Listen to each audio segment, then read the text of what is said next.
Welcome to NeuroNoodle's Neurofeedback and Neuropsychology Podcast, featuring tech legend Jay Gunkelman. He's the man who has read well over 500,000 brain scans, and Dr. Marie Swingle, author of iMinds. Our goal is to provide information and promote options for better mental health. The NeuroNoodle Podcast is supported by listeners and businesses just like you. So I'm trying to get a custom monocle made, but I ordered a monocle in the meantime because I have to have distance vision. So I've got a chain to hold it with and a monocle on the way. Two separate providers. So I think the chain's going to get here a little bit earlier because they'll have to, it's a prescription lens, so they have to fabricate it custom. So you're going to be a cross between a neurofeedback tech and the Monopoly guy? Hey,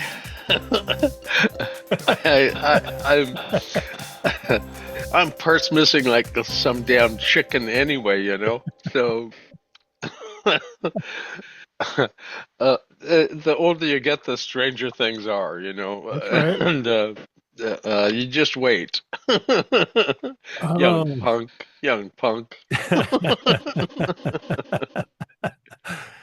So, youngster, let's talk pain. Came up quite a bit. The gut, pain, all that stuff. Well, GI pain is a bit different than like a shoulder or a knee or a strained back. And the muscle involved is not the striate muscle of the skeletal muscle. It's the smooth muscles. And if you follow the homunculus from the top of the head where the skeletal muscles are still involved, down in the fissure are the feet and the genitals in the sensory homunculus, but we're talking motor here. There's no genitals on the motor homunculus. That's how you can differentiate which one you're looking at. So you see the feet down in the fissure, the kind of the butt and lower back as you come onto the surface. The about C3 and C4 are the hand area. And it used to be just a hand area. Now they know that there's flexor and extensor areas. The hand has both flexor and extensor muscles. It's not just a hand muscle. So anyway, as you drop down further, you get the face, and the top of the face is at the top, and then it goes down, and at the bottom, just as it starts to dip into the sylvian fissure, you end up seeing the inside of the mouth and the tongue. And as you go into the fissure, you see the entire alimentary tract, the path all the way through you. And all your interoception and visceral sensations are mapped out in the fissure and in the posterior portion of the insula. Now, the anterior portion of the insula on the left side is sympathetic, the right side parasympathetic, and those two have to balance out. But the posterior portion of the insula is, in fact, responsible for quite often distress, GI distress and pain. You'll find that is, give me a. Our co-host has arrived on the lap here with 105 pounds against the ribs, Yeah. So anyway, the posterior insula, when there's a discharge there, it can cause a smooth muscle spasm. Just like a discharge in the motor strip causes a muscle spasm, you can have a discharge in the insula, posterior insula, and have a smooth muscle spasm. And historically, it's an archaic term. It's not used in the international classification system for epilepsy at this point, but it was called abdominal epilepsy. And it was a discharge deep in the sylvian fissure or insula. And those are deep structures that you don't see on the surface very easily. They provide voltages to the surface, but because you're looking with EEG, you see radial current source densities. You don't have X, Y, and Z like MEG has. You only get one dimension, and it's radial current sources coming out at you. So when it's in the insula, you can see the side of the head here. The insula is going to be pointing out, not up to the surface. So it might be underneath the C3, C4, F3, F4 area, basically, deep in, but it's projecting sideways, not out. So you pick it up on the side of the head, F7, T7, F8, T8, and those areas, but you also pick it up at CZ and sometimes FCCZ or CZPZ, depending upon the distribution and whether the hippocampus is also involved in some of the production. So, but you can have a deep pyramidal source that's well known to produce EEG. Uh, and it produces discharges that you can see on the surface, and you can at that point basically do a source analysis and show the surface pattern that you're seeing is coming from the insula. A component analysis identifying the surface component that you're looking at. Again, phase reversing from the frontotemporal to the vertex, and that distribution points to something in between them. It's called a Farfield phase reversal. It's not just the channel next to it pointing at it, which is a common phase reversal. People put things into sequential montages or bipolar montages. Really a misnomer, but it's so common it's used universally almost. But the sequential montages allow you to have an electrode chain, a series, or a sequence, a sequential placement of electrodes. And if one channel makes the waveform go up and the next channel goes down, it's the shared electrode making that discharge. Well, that's a common phase reversal to the next channel. But what if it jumps a channel? You see it go up in this channel, there's nothing in the next channel, and it goes down in the other channel. Well, that's coming from somewhere underneath that flat channel. It's just being projected with a transverse dipole. Anyway, those happen in the EEG, and I had an AI. AI quite often tries to think that it can kind of figure out EEG stuff, and they're getting better, but this basically they went on and on as they tend to, the forever ever non-ending response is quite often a chat GPT out spew, and so they talk about how important it is for the montage, and then they don't say what montage they use, so they got a little point off for that. But then they said that the far-field phase reversal could be a field effect, which would be just purely artifact or something from outside, or it could be an actual source. And I thought, well, now they're getting there, and then they said, such as the thalamus or the basal ganglia, and those are monopoles. Basically, they don't have radial current source pyramidal cell layers that make surface EEG. So they didn't mention the known pyramidal cell buried insula or perihippocampoid sources. So the AI, again, kind of a C minus. That would have been a C, except they didn't specify their montage. They did say it's important, but they didn't say what one they used. Well, in the conversation that we had, we pulled up the handy dandy, am I saying this right? The IAPB book of symptoms and efficacy ratings. Pain came up kind of high in the efficacy, and we were just trying to go down the list of all the different pains that neurofeedback can help with. So we started with the gut, then you got the head, and then you got everything else. Fibromyalgia came up. Yeah. What what do you think is most efficacious application of neurofeedback to what kind of pain, Jay? Well, it depends upon what kind of pain you're having. There's a wide variety of pains. Some of them are easier to handle than others.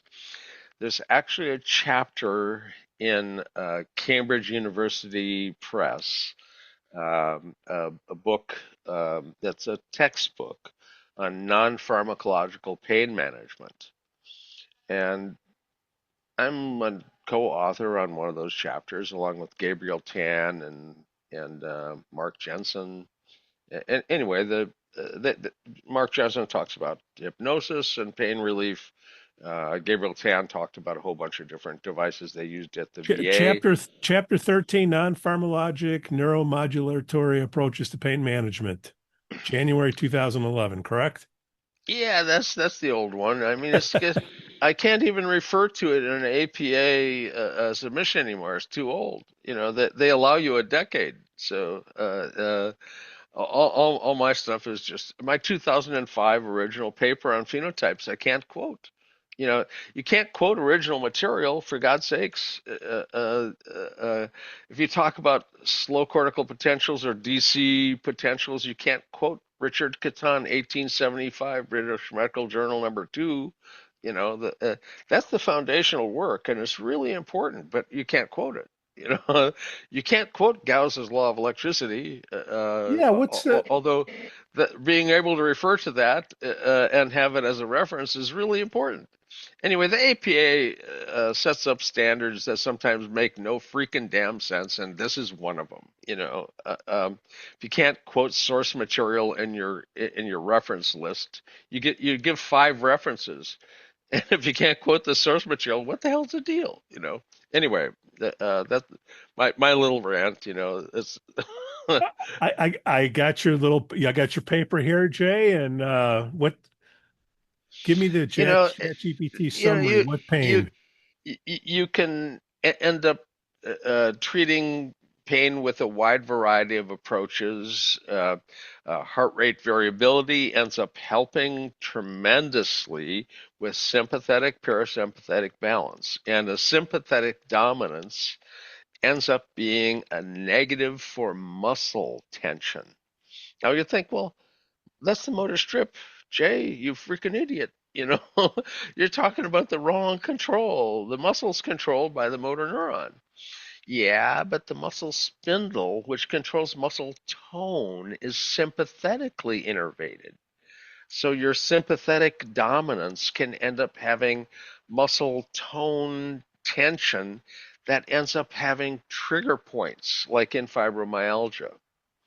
So the HRV, which gets sympathetic, parasympathetic stuff kind of balanced out, that's foundational work. If you're not breathing right and you don't have a good HRV level, you've got some foundational work to work on before you start to work on other things.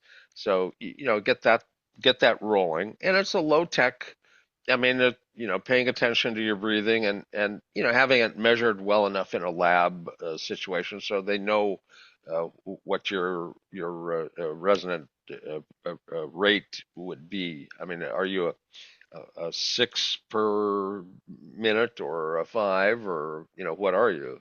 So they can customize that and actually look at the spectrum of sympathetic and parasympathetic inputs. So once you've got your breathing rate and everything kind of set, you can do that without much technology, and that's again foundational work. But um, attention is something that you need to control.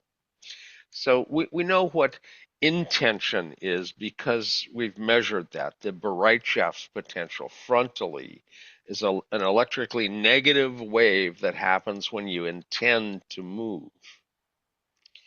And that same electronegative wave happens in sensory areas when you intend to perceive. You sculpt your perception to a large extent. if you focus your eyes on the center of what you're looking at, but you pay attention to everything on one side, the right side of the back of your head lights up with electronegativity with the intention to perceive, and you drop the perceptual threshold so you can detect more readily. So you can see, if you focus on something with your attention, you amplify the perception. Oh, well, I got these fingers that I sliced off once and had stuck back on, and this doesn't really have a joint that's kind of bone on bone, and they wanted to fuse it up at one point, and I don't really have a tip on the end of this little finger, and the tip of that when it strikes is kind of like a little lightning strike. So there would be pain if I had any attention and intention to perceive. And you can literally turn down or off perception. I learned it with slow cortical potential like training peripherally. The electronegative hot spots at the tip of your fingers that are your acupuncture points are electronegative. If you can turn those from electronegative to electropositive, you will not feel sensation from there. And that came in handy for me having cut off my fingers. So, and I also learned how to warm the hand because temperature training was common in the early days. We had a nice temperature machine that we made that was a FDA registered temperature biofeedback device. It used derivatives. It didn't just feed back temperature, it fed back the derivative, which shows the rate of change. And temperature is a very stable signal, so showing the rate of change ends up giving you a lot of sensitivity to subtle changes in thermal regulation. So it was a very sensitive device to 1/10,000th of a degree change per second. So, but that it had a nice absolute temperature display, but then we fed back the derivative for the feedback. So I learned how to keep my hand warm. In North Dakota at minus 40 degrees, if you don't keep your hand warm and you cut your fingers off, it does not feel good. So learning Okay, how I'm to getting warm my lost here. hand So really came in handy. neurofeedback, if I cut off my fingers, that's the kind of pain it can help. In fact, you can stop severe pain from the being a problem. I can have sensation from these, but there's in pain, there's the pain network is basically in a sensory area, and you'd expect that, but the in pain medicine, the anterior cingulate is talked about as well. That's where suffering and distress are. But the anterior cingulate is also the salience network. There's nothing more salient than your suffering and distress from the pain. So when you anterior cingulate focus on that, it amplifies that. So your distress can amplify the pain, which can amplify the distress. It's a bad network to fire up as a network and burn in. The more you wire together, the more you fire together, the more you wire together. So you can actually make your pain sensitization kind of hardwired. And to uncouple that, you need to learn how to let go with the anterior cingulate, which can be trained or stimulated. I mean, TMS with the right kind of coil can actually hit the anterior cingulate, and neurofeedback can feedback off the anterior cingulate. You can do Loretta off the anterior cingulate if you don't want to do it cheaply with just surface electrodes, but you can do it with surface electrodes off the anterior cingulate as well. And if you can uncouple your feeling of suffering and distress and leave yourself with merely the sensation, then you start to learn how to turn down the sensation in the somatosensory cortex. The slow cortical potentials can control the base level of perception. You can modulate the on and off of the somatosensory perception, and that's done with slow cortical potential training. The infra-low, infra-slow people are playing with the right signal for that, and the they're quite often now working at the anterior cingulate, um, uh, and finding good positive impact on anterior cingulate function, not necessarily only for pain. It's a part of the triple network dynamics. You can be in the resting state and have your default mode network with lots of alpha at the back of your head, and then something is salient, and it turns on your central executive network, which turns off your default mode network, and it focuses you on what it was that was salient. And then finally, when you figure out what it was that was salient, you figure out if it was important or not. And if it wasn't that important, you go back to the default mode. So that triple network dynamics is constantly going on in the background of somebody whose brain is busy kind of catching something with their attention and then kind of fading back out into a resting state. Now, I have to say that the default mode resting state network isn't really at rest. It's your background rhythmicity. Uh, uh, it's not at rest. Your brain is still twiddling its thumbs. It's not really resting. The posterior cingulate to the temporoparietal junction is one piece of the default mode network. It's actually a bidirectional pathway. It has alpha and beta in it. The same thing from the posterior cingulate to the right temporoparietal junction, bidirectional pathway, alpha and beta in it. Then posterior cingulate to anterior cingulate is unidirectional, only sending forward, and it's primarily the alpha. Now and then posterior cingulate all by itself. So those four pieces rapidly flip-flop between them, about 82 to 84 milliseconds for them to be semi-stable, and then it flips to the next piece, then it flips to the next piece, then it flips to the next piece. So that's really a dynamic. The brain is busy twiddling its thumbs in there, go flip-flop, flip-flop, flip-flop, flip-flop, flip-flop every 80-something milliseconds. It's as fast as an alpha wave. But when you average it for 20 seconds, like you do in an fMRI, it looks like it's the brain sitting there doing nothing. The default mode resting state is not resting, it's still twiddling its thumbs. But they think it's sitting there stably.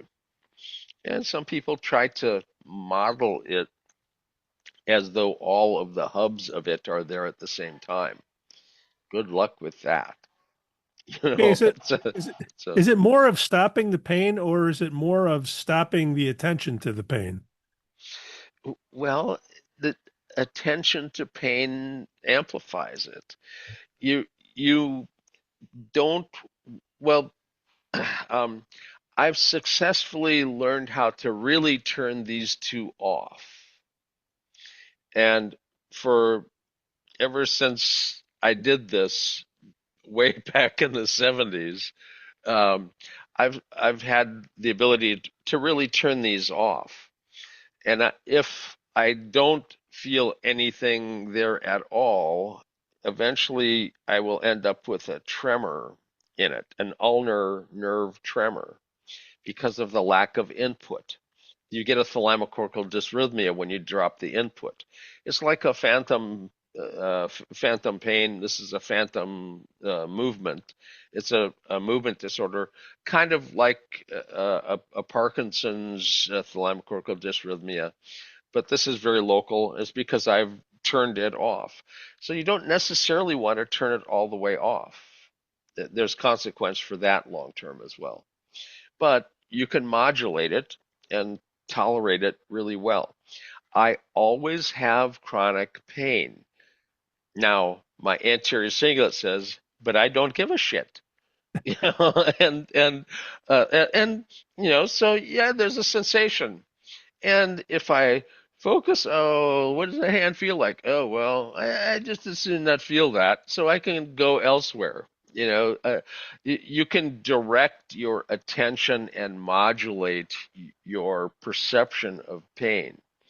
And arousal level also can modulate pain.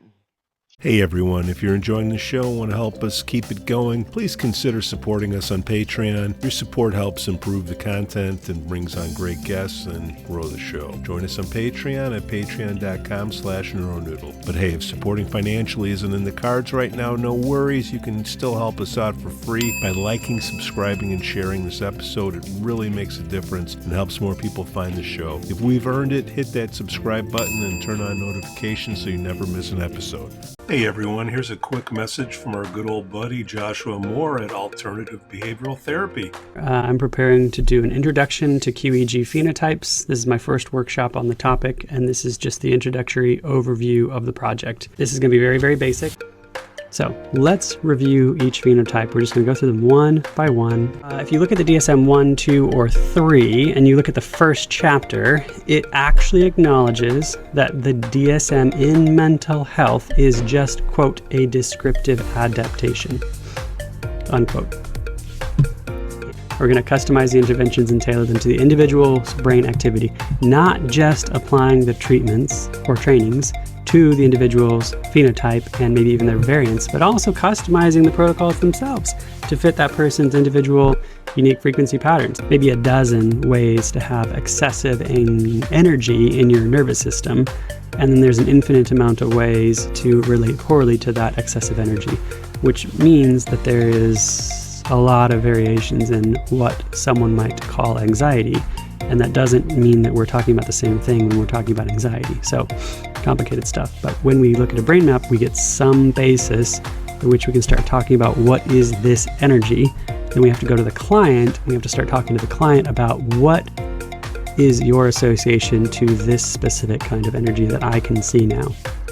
Then we get to care about things that insurance doesn't restrict us on. We get to care about like the person in a broader way.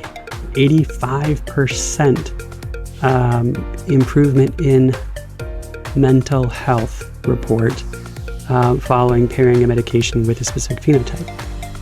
Geez. Okay, have you seen 85% in any mental health studies for any medication? I'm going to be going over a whole bunch of different types of tests, assessments, and things that can be used that have things called neurocorrelates, which you saw some of those already. Better success outcomes. That's what we really want. We need better predictive power. We need better individualization. That's what we want. There are people that have difficulty at night because they have pain, and they have trouble falling asleep because they have pain. And I would suggest for them that they need to learn a good, strong SMR sleep spindle to end up counterbalancing the focus on sensation. The sensation is going to be at a different frequency and networking, and the SMR ends up helping to counter perceptions as distractions for you to stop you from drifting back into a deeper state. If you miss the early night sleep stages because of perception of pain, you've lost a lot of your slow wave sleep, which happens mostly early in the night. So if you don't have slow wave sleep, you don't have recovery from a lot of things. Growth hormone is not just getting bigger. It is when you're young, but when your bone ends seal, you don't end up getting bigger from it.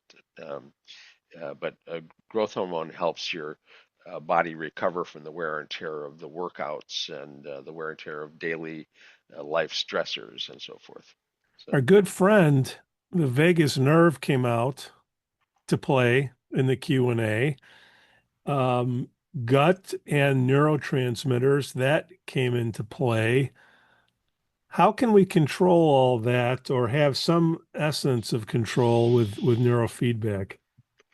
well, good question, Pete.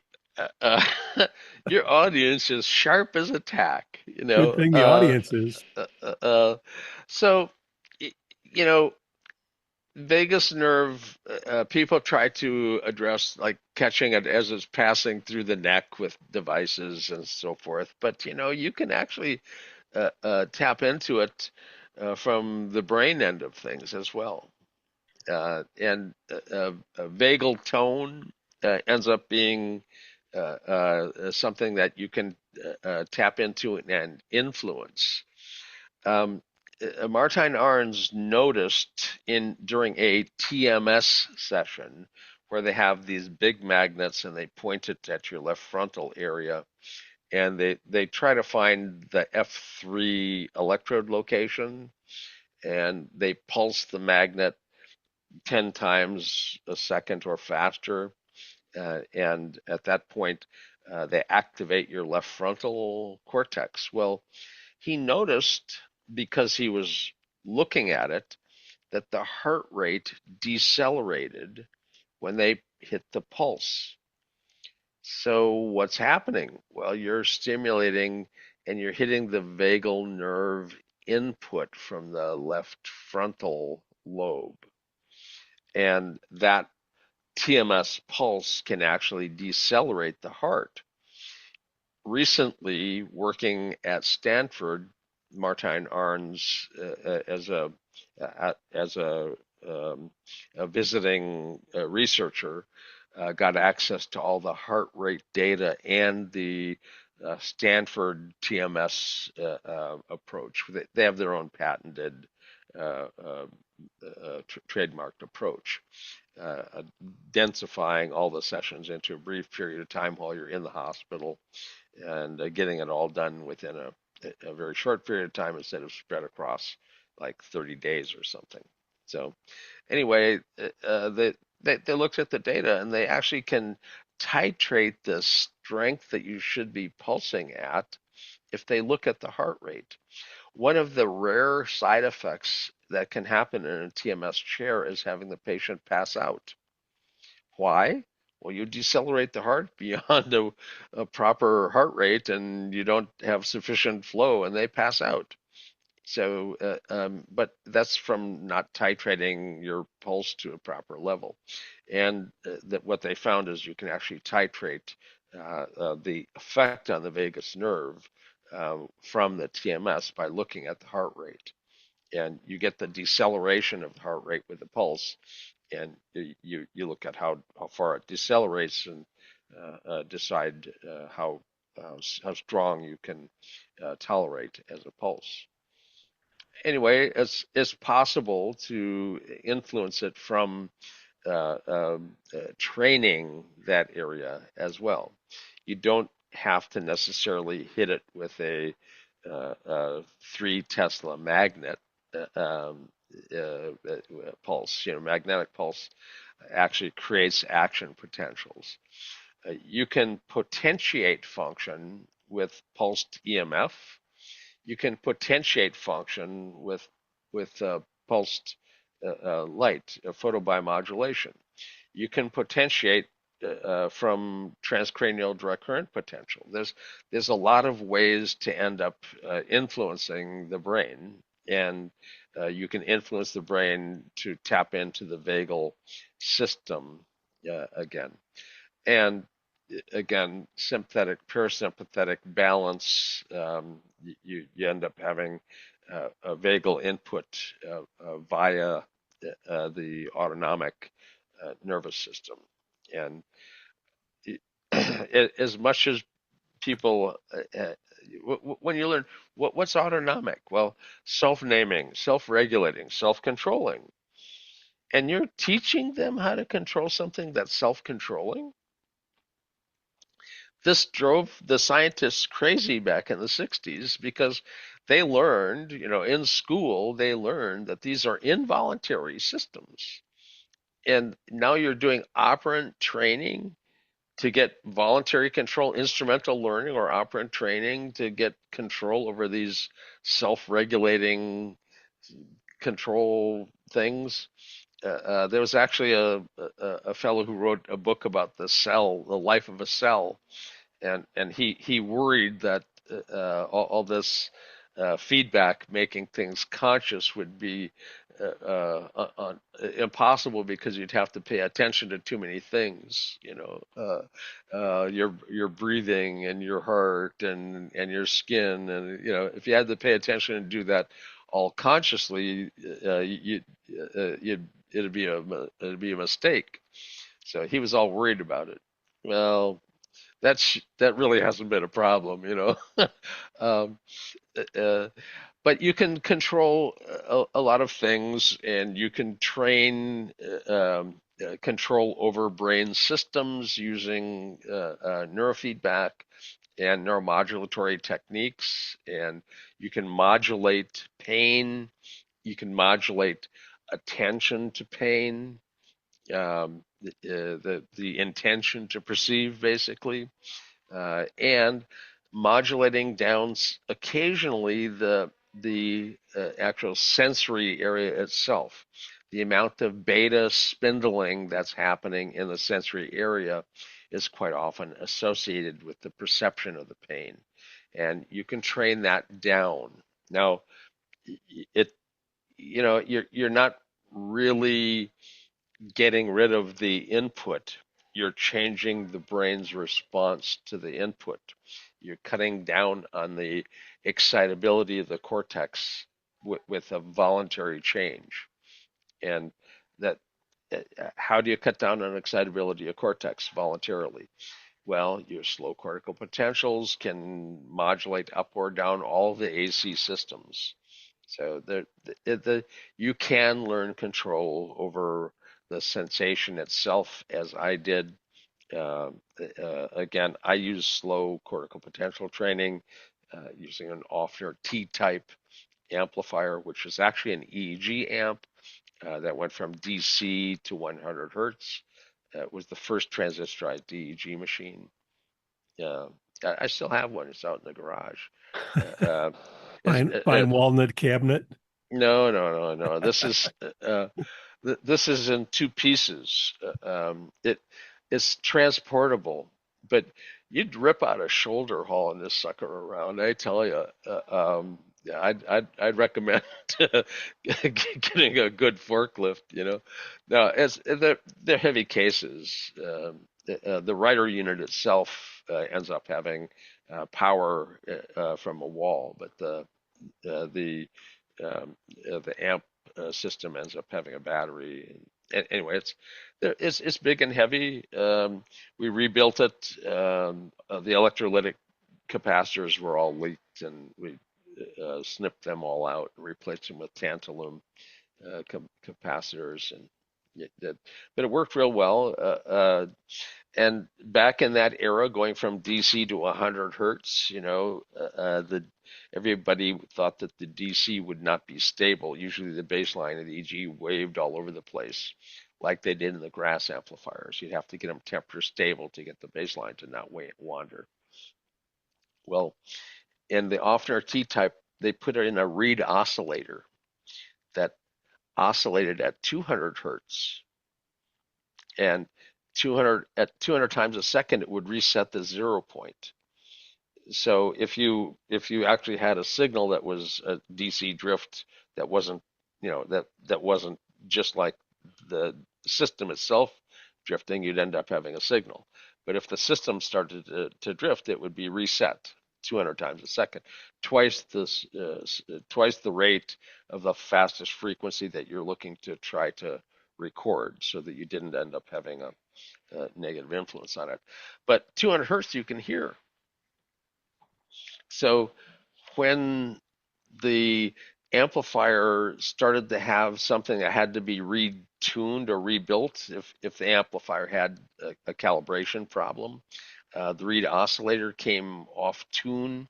You'd hear a beat frequency between the oscillators. The machine started to go wow, wow, wow, wow, wow, wow, wow, wow, wow, wow, wow, wow, wow, wow. So when your machine doing that, this one goes to the shop.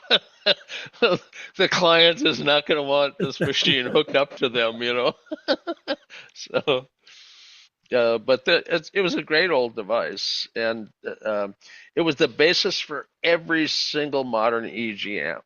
The Offner T-type, the first transistorized amp, that design was bought by Beckman.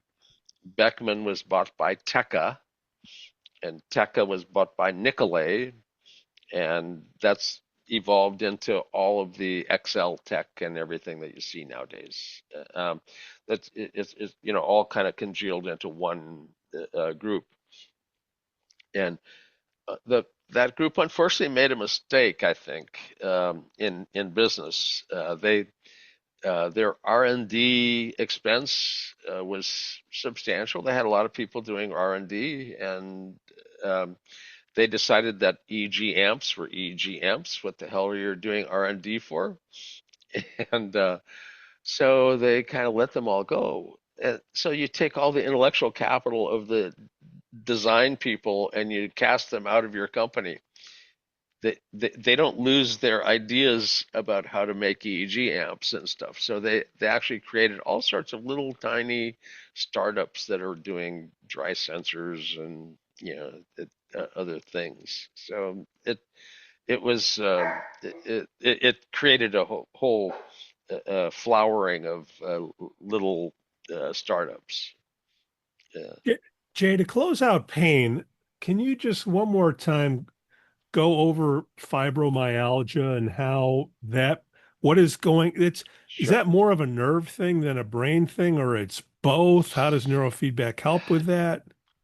You've gotten yourself to a point where your muscle tension is being held chronically. If you go to a gym, for instance, and you pick up, let's say you grab a 5 pound weight, that's nothing. That's a freaking 5 pound weight. It's a little bit of nothing. Stick it straight out and hold it there and just leave it there. Okay, I'll come back in 20 minutes and see how your shoulder is doing. There you're sweating. I can't keep it up there any longer. It's only 5 pounds, Pete. Come on.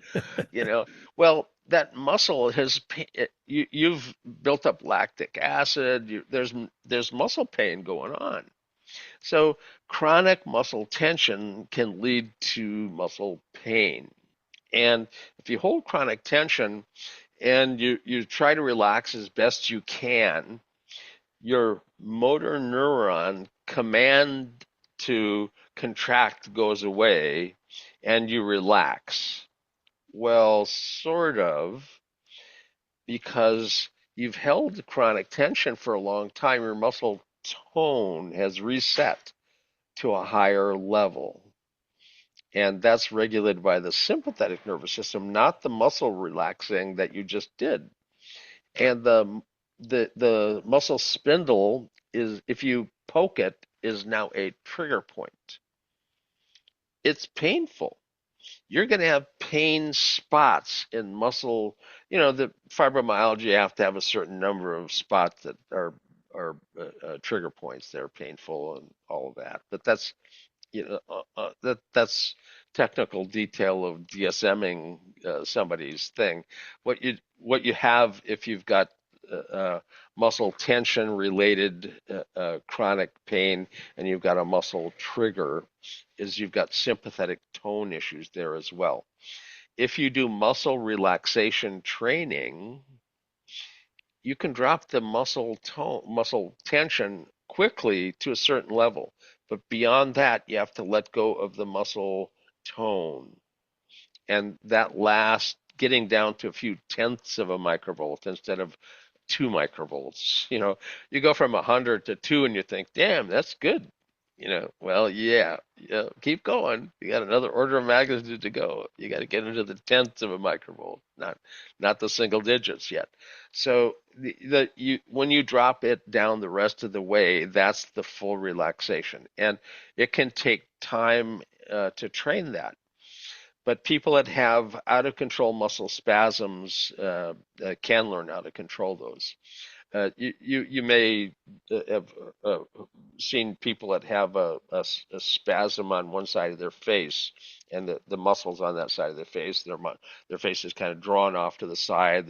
They got a twisted face and a hyperdevelopment. We had a spasmodic torticollis. The head was snapped to the side because of the sternocleidomastoid muscle, but the masseter, the sternocleidomastoid, the temporalis, this side of the face was all tensed up, and she looked angry. Her face was twisted, and she was in the state hospital. One of our first patients. We taught her how to relax with her spasms and muscles. We taught her face to relax and then sternocleidomastoid. Got rid of the torticollis, got rid of the spasmy muscles. Her face normalized. The hypertrophy of the muscle from constantly being tensed up dropped down. She looked like a different person, and was. She if you're spasming and your face is all twisted up, socially is kind of debilitating. That's how you end up at a state hospital. Back in the 70s, it was not an uncommon spot to end up. So it was just before they emptied the state hospitals.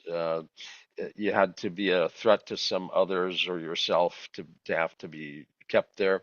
The state hospital in North Dakota went from 2,500 or so to 700 over a 2-year period. Just depopulated, very carefully sending them to halfway houses and placing them. They got the gold award for how well they did that. They were the cream of the crud, yeah.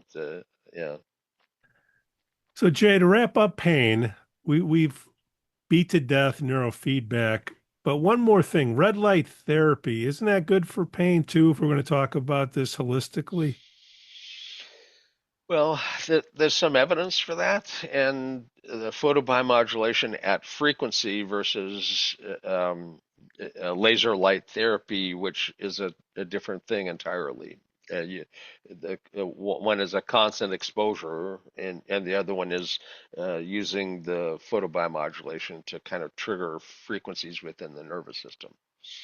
And photobiomodulation can end up helping to retune areas in the brain. As an example, let's say you suffer from migraine, and migraine ischemia, and that's the pounding headache that you get is the ischemia. Well, ischemia is the slow edge of alpha, and the blood vessels actually got an impaired flow. To fix that, you need to turn that area on gently. If you turn it on a lot, you make it worse. So migraine people usually have to avoid stimulation and all of that. But if you can turn it on gently with photobiomodulation at like a 12 or a 13, it's a neutral positive perfusion, so it's going to gently open up the blood vessel. And at that point, you fix the ischemia, and you can treat the migraine to get rid of the migraine pain by getting rid of the ischemia that causes the pain, by learning how to turn on the area and open it up. It takes time, over time, like a root on a sidewalk. It doesn't break in a day, but that constant pressure is going to end up making the change.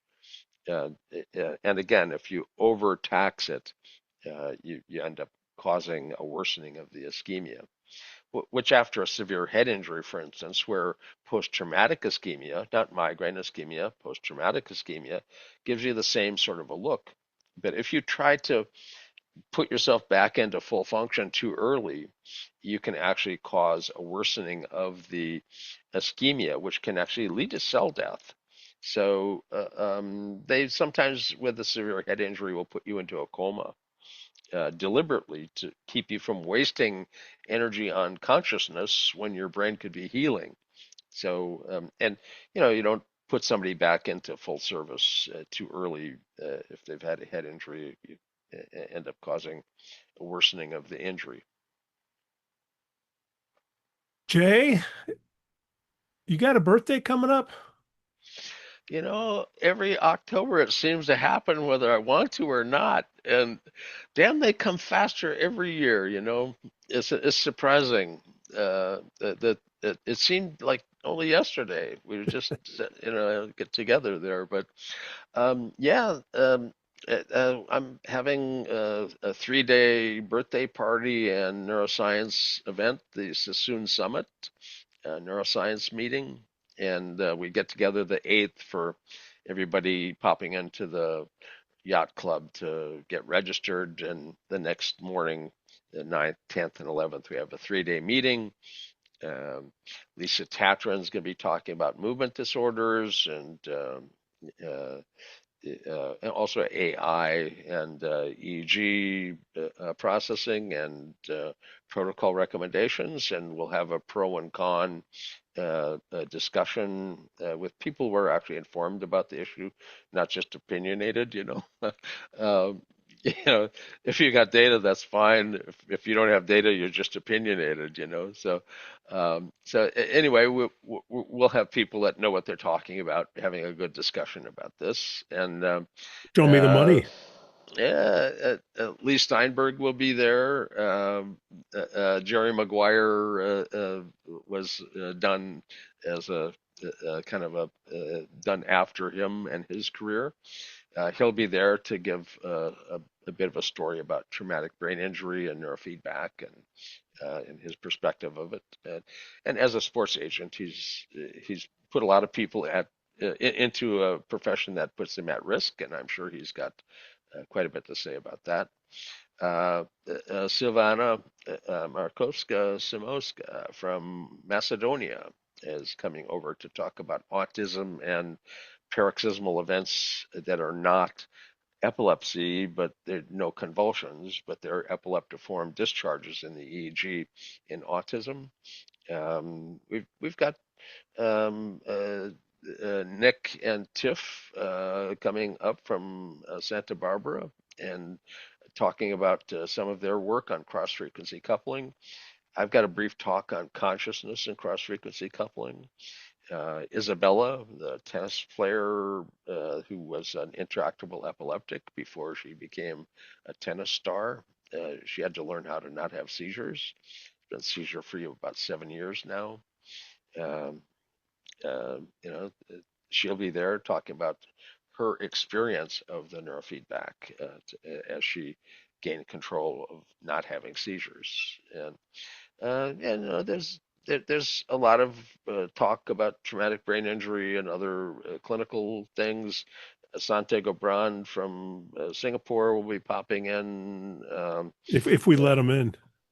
Well, I think he's actually going to be in Puerto Rico for something, and then pop in from Puerto Rico to the U.S. is a domestic flight, So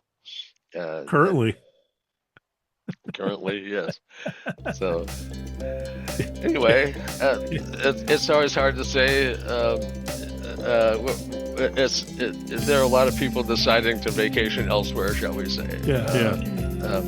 But we've got a large percentage this year. 20% of our registrations are streaming, so it may reflect some reticence for traveling in from elsewhere.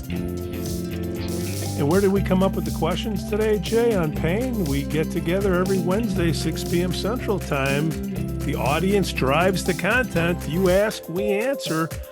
Joshua Moore, Anthony Ramos, and myself, we get together, and if we can't figure it out, we carry it over here, and Jay covers us. So thank you, Jay Gunkelman. It's an easy spike after you guys have mauled it over for a day, Heat it up. And I had photobiomodulation discussion from iSync going on at the same time, or I would have joined. Jay, we take whatever. Too many things, Co-opetition, baby. Jay, say hi to Renita. Sky, see you later. Run. Catch you later. Bye-bye. Bye-bye. Hey everyone, if you're enjoying the show and want to help us keep it going, please consider supporting us on Patreon. Your support helps improve the content and brings on great guests and grow the show. Join us on Patreon at patreon.com/NeuroNoodle. But hey, if supporting financially isn't in the cards right now, no worries. You can still help us out for free by liking, subscribing, and sharing this episode. It really makes a difference and helps more people find the show. If we've earned it, hit that subscribe button and turn on notifications so you never miss an episode.